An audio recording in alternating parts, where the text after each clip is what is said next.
Et le premier discours d'aujourd'hui sera en ourdou, qui est intitulé Le voyage vers la lumière selon les rapports et les anecdotes des nouveaux convertis par Ayaz Mahmoud Khan. wa rahmatullahi wa barakatuhu.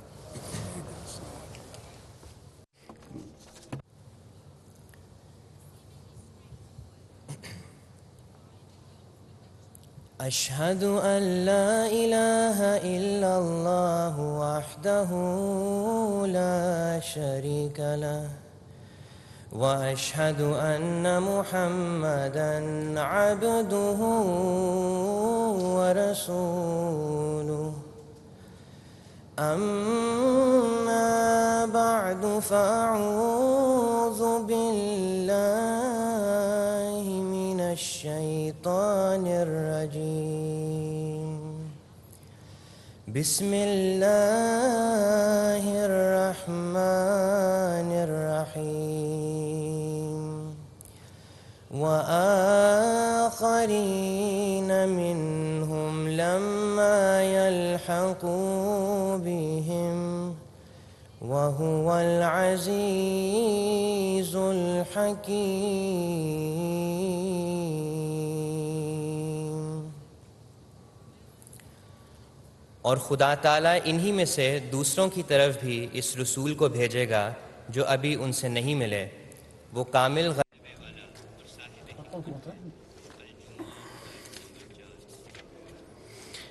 C'est lui qui a...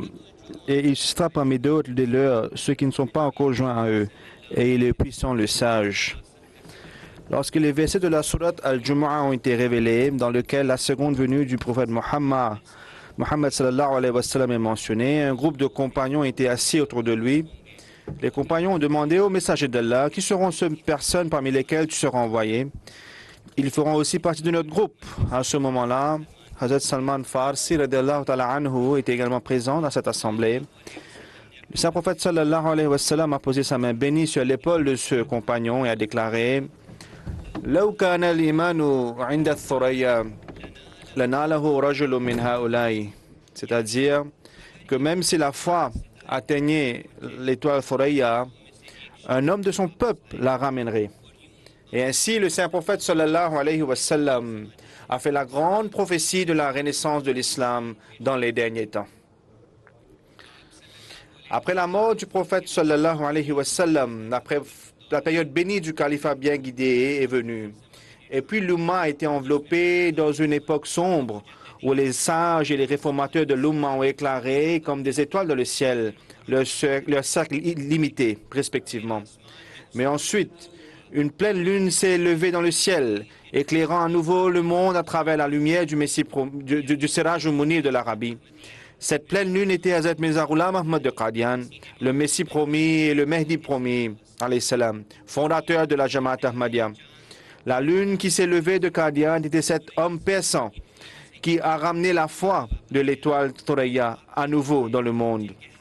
Elle était celui entre les mains de qui la communauté des Akhirines a été rétablie, en qui il était destiné de trouver la couleur des compagnons. Lorsque le Messie promet salam a commencé le travail de la renaissance de l'islam, conformément aux prophéties du prophète sallallahu alayhi wa sallam, les opposants ont fait tout leur possible pour l'anéantir. Mais cet homme courageux, ce lion de Dieu, avec le soutien et l'aide de Dieu Tout-Puissant, a continué d'avancer sous la protection divine à travers des tempêtes effrayantes et des vents violents, emmenant avec lui sa caravane divine. Le 23 mars 1889 à Ludhiana, lorsque le Messie premier alayhi salam avait pris la première serment d'allégeance sur l'ordre d'Allah Ta'ala, 40 lames pieuses l'ont suivi. Mais Dieu le Tout-Puissant l'a accordé des fruits de victoire si nombreux que cette petite communauté a atteint des centaines de milliers de membres sous les yeux même du Messie promet alayhi salam. Après 14 siècles, le Messie promet alayhi salam a une fois de plus apporté une grande révolution spirituelle dans le monde.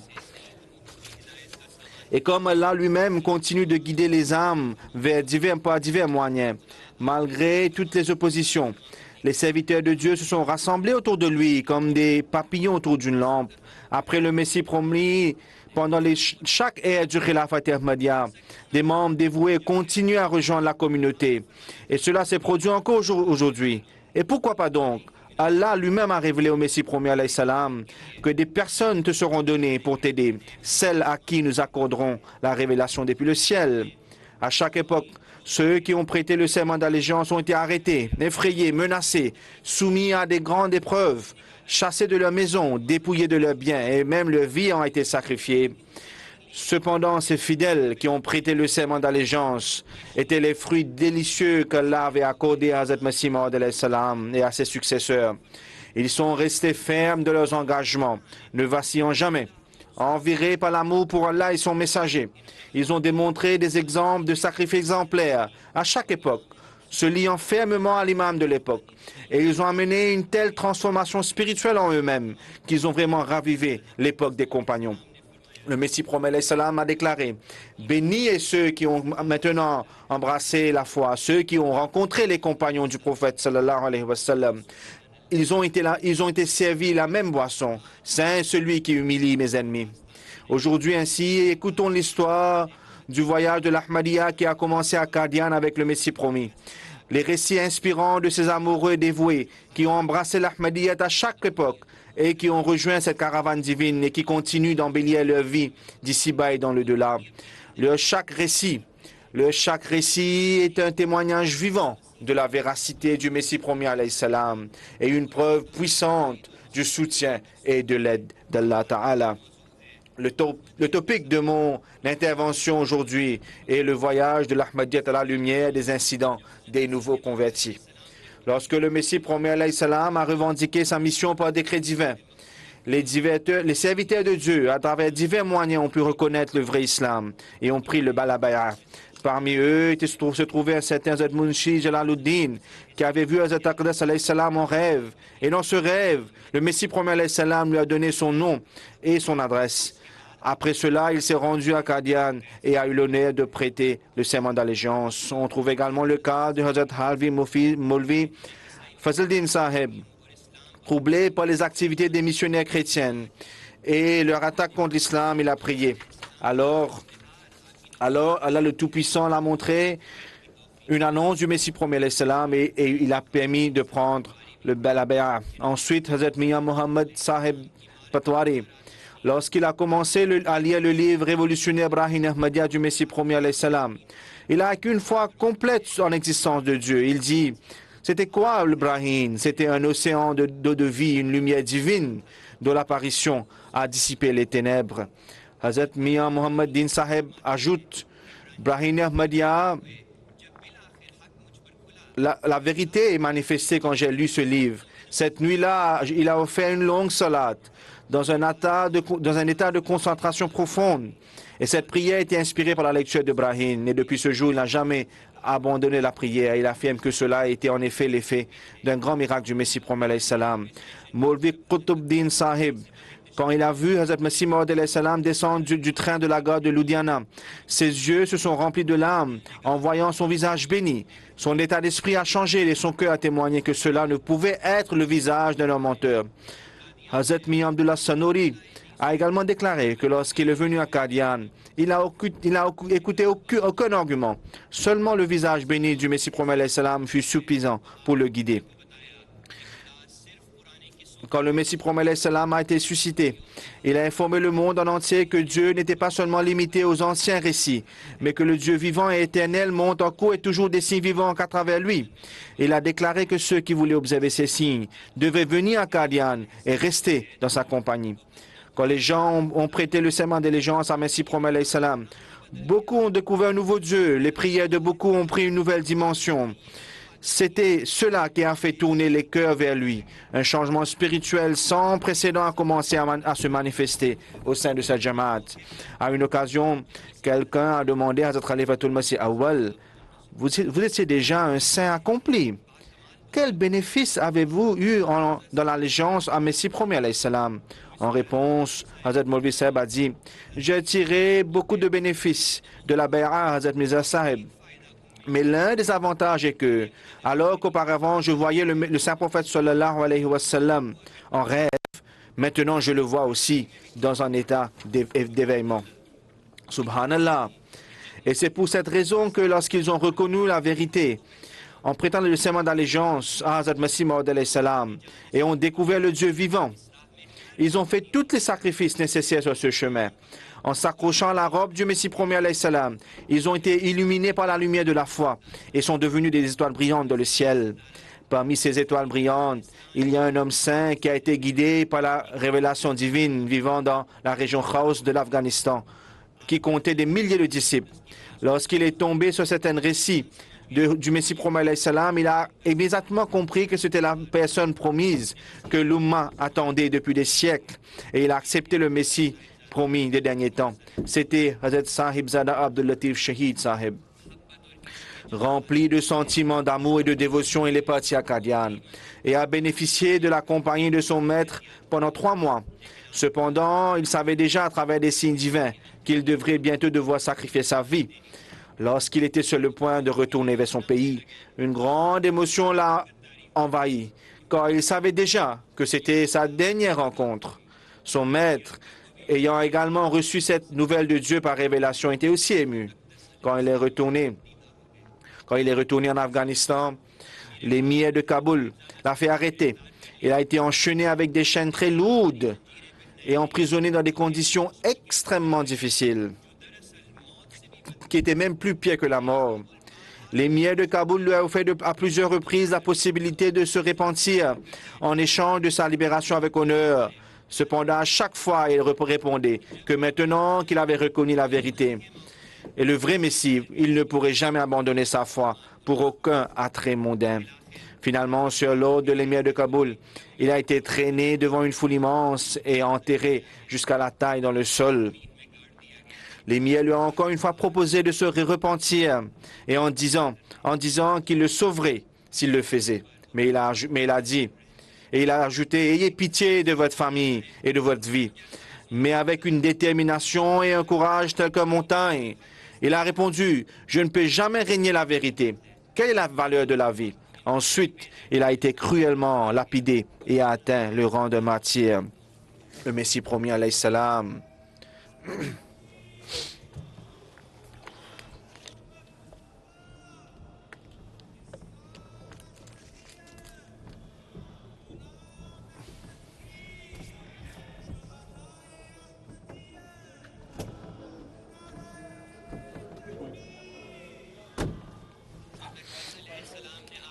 Hazrat Masih Maud alayhi salam a déclaré au sujet de son martyr, le sang du martyr défunt est tombé sur la terre comme une graine et il portera beaucoup de fruits, augmentant ainsi notre communauté. Le martyr, par sa mort, a donné un exemple à ma communauté. En vérité, ma communauté avait grand besoin d'un tel exemple.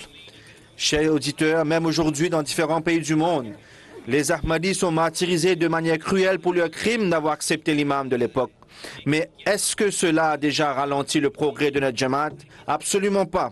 Les dévoués du Messie de Mohammed ont arrosé le jardin d'Ahmad de leur sang et le fruit de leur sacrifice, et que des milliers et des millions de fidèles sincères continuent à se joindre au Messie promis alayhi salam et à ses califes. Le message de l'Ahmadiyyat atteint les pays lointains et des gens de toutes les couleurs, de toutes races rejoignent cette communauté divine. L'histoire du Khilafat et Ahmadiyya témoigne également du fait qu'à chaque époque, Allah lui-même a guidé de nouveaux adeptes vers l'Ahmadiyya et que, sous la brillante direction du calife, la caravane de l'Ahmadiyya a continué à voyager vers de nouvelles conquêtes. Lorsque Hazrat Mirza Ghulam Ahmad alayhi salam décéda, nombreux journaux proclamèrent haut et fort que ce Jamaat périrait désormais. Cependant, Allah a renforcé l'unité des croyants sous la direction de Hazrat Hakim Maulvi Nuruddin radiyallahu ta'ala anhu et a contrecarré de dangereuses conspirations visant à démanteler le système du califat. Malgré les efforts pour le miner, Hazrat Khalifatul Masih a non seulement instillé une véritable compréhension du système du califat au sein de la Jamaat, mais il a également envoyé des délégations de missionnaires dans différentes régions, ce qui a conduit à une croissance continue de la Jamaat. Ensuite, lorsque Hazrat Khalifatul Masih Awwal a quitté ce monde transitoire, Allah a une fois de plus transformé la crainte de la Jamaat en sécurité et a rassemblé la Jamaat autour de Hazrat Mirza Bashiruddin Mahmoud Ahmad. Les opposants disaient que la Jamaat serait inévitablement dispersée maintenant, car les clés de la Jamaat ont été confiées à un jeune de 25 ans. Cependant, c'était Allah Ta'ala et non pas un être humain qui avait fait de ce jeune un calife. Chaque jour de son demi-siècle de califat était un miracle. Lui aussi a guidé la caravane de l'Ahmadiyyat sur les routes du progrès. L'établissement des départements, les organisations auxiliaires, le Tehrik Jadid, le Waqf Jadid, les traductions du Coran en diverses langues, c'est Darsul Quran et un trésor inégalé de connaissances. À travers ces propagations, à travers ces conférences et livres qui s'étalent sur des milliers de pages, la propagation de l'islam dans différents pays. Pendant son califat, des centaines de milliers de nouveaux adeptes ont rejoint la Jamaat. Ensuite, Hazrat Mirza Nasir Ahmad Rahimahullah, Khalifatul Masih III, a accédé au statut du calife à une époque où les prêtres chrétiens déclaraient avec arrogance qu'il allait conquérir l'Afrique. À ce moment-là, Hazrat Mirza Nasir Ahmad Rahimahullah a élaboré un vaste programme pour la propagation de l'islam en Afrique. Et les vents de l'idolâtrie ont changé de direction. Et le drapeau de l'islam Ahmadiyya a commencé à flotter dans les déserts et les plaines d'Afrique. Sous le programme de Nusrat Jahan, des écoles, des hôpitaux ont été construits pour les pauvres. Et il a également prouvé la supériorité de l'islam de l'Occident. Ensuite, pendant les conditions dangereuses de 1974, la Jamaat est restée protégée de toute conspiration. Les opposants pensaient qu'en déclarant les Ahmadis comme non musulmans, il arrêterait leur progression. Mais ont-ils réussi? Les législateurs des parlements terrestres avaient oublié la loi céleste qui dit « Kataballahu la aghlibanna ana wa rusuli », c'est-à-dire qu'Allah a décrété que lui et ses messagers vont prévaloir. Ainsi, au fur et à mesure que le feu de l'opposition s'embrasait contre cette Jamaat, la communauté divine a continué également de croître. Ensuite, Allah a conféré le manteau de califat à Hazrat Mirza Tahir Ahmad Rahimahullah. Lorsqu'un tyran, se comportant comme le pharaon de son époque, a prétendu qu'il déracinerait l'Ahmadiyya, Allah a détruit ses prétentions dans les hauteurs du ciel, jusqu'à que même son corps n'ait pas été retrouvé. D'autre part, lorsque Hazrat Khalifatul Masih Rabi Rahimahullah a lancé la MTA, ce fut à travers le ciel également que le Khalifatul Masih est entré dans chaque maison, inaugurant une nouvelle ère dorée de la propagation de l'Ahmadiyyat. Grâce à l'œil de la caméra, la cérémonie de la Bay'a montrait chaque année au monde en entier comment des centaines de milliers de nouveaux membres rejoignaient la communauté. Sur la MTA, notre chef récitait parfois le Coran de sa voix émouvante et des fois il apaisait les cœurs assoiffés à travers ses sermons.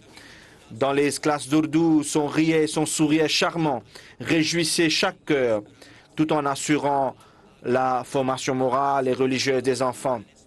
Et parfois, dans les sessions de questions-réponses, il distribuait des perles de savoir et de sagesse. Les gens dispersés à travers le monde, qui autrement ne pouvaient pas rencontrer le calife, avaient l'opportunité de le voir, de l'écouter chaque jour. Beaucoup ont eu l'honneur d'accepter l'Ahmadiyya en voyant le visage de cet homme de Dieu. Ensuite, notre bonne fortune a voulu que le moment vienne où la 5e manifestation du Qudrat-e-Thani se lève comme la lune dans le ciel. Et une fois de plus, les ténèbres de la peur se sont transformées en lumière de paix. Comme toujours, les opposants pensaient que la caravane de l'Ahmadiyya s'allait arrêter. Mais le même Dieu qui, à l'époque bénie du Messie premier, alayhi salam, accordait aux chercheurs de vérité l'opportunité d'accepter l'Ahmadiyya à travers des signes célestes, ce même Dieu a réuni sous la direction du Khalifatul Masih al-Khamis des centaines de milliers de nouveaux adhérents. Et Dieu, par son soutien palpable, par son soutien évident, a démontré qu'aucune puissance sur terre ne peut arrêter le progrès de cette communauté, car le guide de ce convoi est le calife qui est choisi par Dieu lui-même. Chers auditeurs, de nos jours, il y a d'innombrables incidents parmi les nouveaux convertis qui prouvent que le même Dieu qui manifestait des signes célestes en soutien à Muhammad sallallahu alayhi wa sallam démontre encore et toujours des signes vivants de la véracité du Messie premier alayhi salam sous l'air béni de la 5e califat. Un ami de France raconte qu'une nuit, il a vu en rêve que notre Khalifatul Masih al-Khamis Sayyadahullah Ta'ala était chez lui et lui donnait des conseils. Pendant ce temps, son défunt père a frappé à la porte et quand il l'a vu, il a dit: regarde mon fils, cette personne qui est assise chez toi te donne un vrai message de la part de Dieu. Suis-le. Dans son rêve, il a répondu à son père qu'il ne connaissait même pas cette personne. C'est ce à quoi son père a répondu qu'il avait une communauté qui s'était maintenant répandue dans le monde en entier. Suis-le et fais la béa. Et sur ce, il a prêté le serment d'allégeance. De nombreux nouveaux convertis rejoignent également la Jamaat en étant impressionnés par le bon comportement des Ahmadis. Un missionnaire de l'Honduras raconte qu'au cours d'un sortie de Tablir, il a rencontré un dénommé Max Saheb. Lui et son ami sont venus rencontrer le missionnaire. Et l'ami de Max a agi de manière très impolie et a quitté la place. Cependant, Max Saheb est resté et a continué la conversation. Le lendemain, il a accepté la Jamaat. Et quand on lui a demandé, il a dit: lorsque mon ami s'est comporté de manière grossière, vous n'avez pas du tout répondu sévèrement et vous avez écouté patiemment ses propos. J'ai été très impressionné par cela et la vérité aussi est devenue apparente pour moi. Donc, c'est la raison pour laquelle je me suis joint à la Jamaat. Il y a Hassan al-Bani. Pendant sa période de recherche avant de prêter le serment d'allégeance, un jour, le matin d'un vendredi, il a prié: oh Allah, si cette Jamaat est vraie, montre-moi un signe en faisant tomber la pluie quand la pluie est un signe de ta miséricorde. Alors qu'il faisait cette prière, une forte pluie a commencé, rendant difficile l'accès à la mosquée. Voyant cela, il a prié à Dieu pour que la pluie cesse. Et miraculeusement, la pluie s'est arrêtée. Après avoir vu ceci, Hassan Saheb a prêté le serment d'allégeance le même jour. Voici donc la gloire et la haute distinction du Messie premier, alayhi salam, que même les nuages dans le ciel proclament sa véracité en disant: Jal Masih, le Messie est venu, le Messie est venu. De Marrakech al-Hasni raconte qu'une fois qu'Allah a voulu le guider, il a découvert la MTA. Lorsqu'il a entendu les poèmes arabes du Messie premier, alayhi salam, son cœur a témoigné que ces paroles ne pouvaient être celles d'un simple être humain. Ce sont des paroles qui pénètrent le cœur. Et donc, il a accepté l'Ahmadiyyat après cela. Une femme chrétienne russe qui ne trouvait pas de satisfaction dans sa foi a été présentée à l'islam Ahmadiyya et a été introduite au livre du Messie premier, alayhi salam, la philosophie des enseignements de l'islam. Elle déclara qu'elle a reçu les réponses à toutes ses questions sur la religion. Elle a été rassurée et elle a déclaré que l'islam était vraiment la seule vraie religion. Ensuite, elle a continué à étudier les livres de la communauté et sa foi dans l'islam est devenue encore plus forte. Et elle est même partie à Qadian et a finalement fait son serment d'allégeance. Il y a de nombreux événements. Où des personnes de toutes couleurs, de toute origine, témoignent qu'après avoir lu les livres du Messie premier, alayhi salam, et entendu ces mots ont été si profondément gravés dans leur âme que leurs cœurs ont été contraints de témoigner que cet individu est un envoyé de Dieu. Ainsi, quiconque lit les paroles du Messie premier, alayhi salam, sans préjugés, directement et honnêtement, et non selon les dires des oulémas, est forcément convaincu de sa véridicité, parce que les vérités spirituelles contenues dans ces livres sont leurs propres preuves.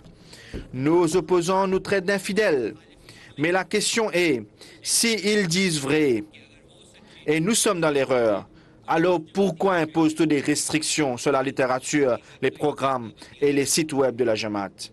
Mania Saheba de la Tunisie explique que j'aime beaucoup lire les livres islamiques et j'ai toujours été confuse par les étranges croyances des autres musulmans sur la vie du Christ et de Dajjal. J'étais inquiète et j'ai prié Allah de me guider. Un jour, en zappant sur la MTA,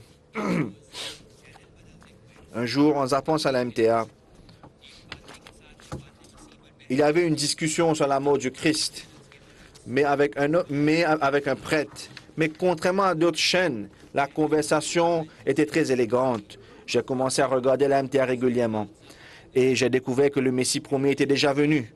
mon cœur a découvert la vérité et j'ai prêté le serment d'allégeance. Chers auditeurs, croyez-moi, la MTA est une bénédiction inestimable d'Allah et représente une pièce fondamentale pour le progrès de l'Ahmadiyya. Non seulement il est extrêmement utile pour l'éducation et la formation des Ahmadis, mais il sert également de guide pour les autres. D'autre part, il diffuse les paroles spirituellement enrichissantes et les enseignements de Hazrat Masih Maud alayhi salam qui pénètrent naturellement les cœurs. D'autre part, la beauté est l'axe principal de cette chaîne est Hazrat Khalifatul Masih. Chaque mot qu'il prononce est source de guidance. Après la bay'a, Allah montre également ses signes de soutien et de secours aux nouveaux convertis. Zahurul Haq Sahib de l'Inde écrit qu'en 2016, lorsque Dieu Tout-Puissant lui a donné l'opportunité de faire la bay'a, une opposition intense a commencé contre lui. Un jour, les opposants se sont réunis pour me battre et pour me faire renoncer à ma foi, il raconte. Mais par la volonté de Dieu, un violent tremblement de terre a eu lieu ce jour-là. Les personnes qui venaient me battre et à me faire renoncer à ma foi ont subi de lourdes pertes et n'ont même pas pu m'atteindre. De même, en Indonésie, un simple Ahmadi qui travaillait dans une usine a découvert la vérité de l'Ahmadiyya et il a pris la bay'a. Lorsque son supérieur de l'usine a appris cela, il a demandé de choisir entre quitter l'Ahmadiyya ou quitter l'usine. Cet homme nouvellement converti a montré une foi ferme et il a répondu qu'il choisit l'Ahmadiyya sans se soucier de la manière dont il subviendrait à ses besoins après avoir été licencié. Par le décret de Dieu, quelques mois plus tard, l'usine a fait faillite tandis que ce nouvel Ahmadi a ouvert sa propre usine. Ainsi, Allah lui a montré un signe clair. Un grand nombre de nouveaux convertis ont eu la chance de faire la bay'a grâce au signe d'acceptation des prières du calife de l'époque. Une nouvelle Ahmadi de l'Algérie, Nadia Saheba, a fait une requête de prière pour sa mère qui souffrait d'un cancer lors d'une rencontre avec sa sainteté. Sa sainteté a répondu, Allah lui accordera la santé de par sa grâce. Et Allah a donné à sa mère une bague gravée d'Alayhi Sallah qu'elle a portée. Quelque temps plus tard, lors d'un contrôle médical, les médecins ont déclaré qu'elle n'avait plus besoin de tests ou de chimiothérapie, car sa santé était même meilleure qu'avant le cancer. Cette guérison miraculeuse a eu un impact si profond sur toute la famille que les 36 membres ont fait la bay'a et ont embrassé l'Ahmadiyya. Très chers auditeurs,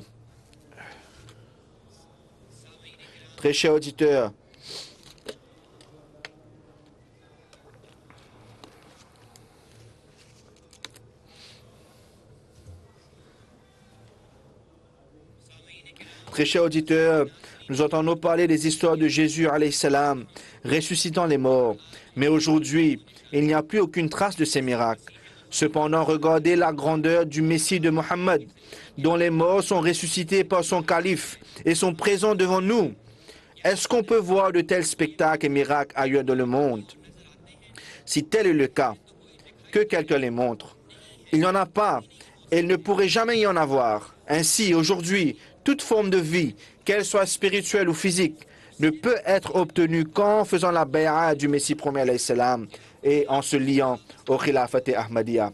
Et aujourd'hui, cette être pure, qui est la manifestation du pouvoir de Dieu, source de vie parmi nous, Allah lui-même a dit à son sujet, Inni ma'aka ya Masrour, c'est-à-dire, oh Masrour, je suis avec toi. Et à maintes reprises, nous avons vu cette révélation se réaliser à travers le soutien et l'aide de Dieu à notre leader. Tant que nous resterons attachés à notre imam et que nous enseignerons à nos enfants que notre vie réside dans notre lien avec le calife de l'époque, aucun ennemi ne pourra nous nuire. L'histoire d'un jeune homme né aux Pays-Bas mérite également d'être entendue.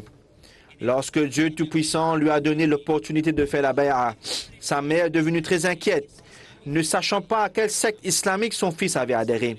Dans cet état de préoccupation, sa mère a rêvé cette nuit-là que son fils était assis par terre avec respect et qu'une personne belle et gracieuse posait une main sur son épaule en exprimant sa satisfaction. À son réveil, la mère a raconté ce rêve à son fils, qui lui a commencé à lui montrer les photos des califes et du Messie promis alayhi salam. Lorsqu'ils sont arrivés à la photo du Messie promis, la mère a dit que c'était cet homme qu'elle avait vu dans son rêve. Mais cela ne s'arrête pas là. Elle a ensuite raconté à son fils qu'avant sa naissance, elle avait rêvé qu'elle se noyait dans un endroit sale et impur et que cet homme l'avait sauvée de la noyade. Elle a dit sûrement, cet homme de Dieu est véridique. Aujourd'hui, moi aussi, je fais la bay'a.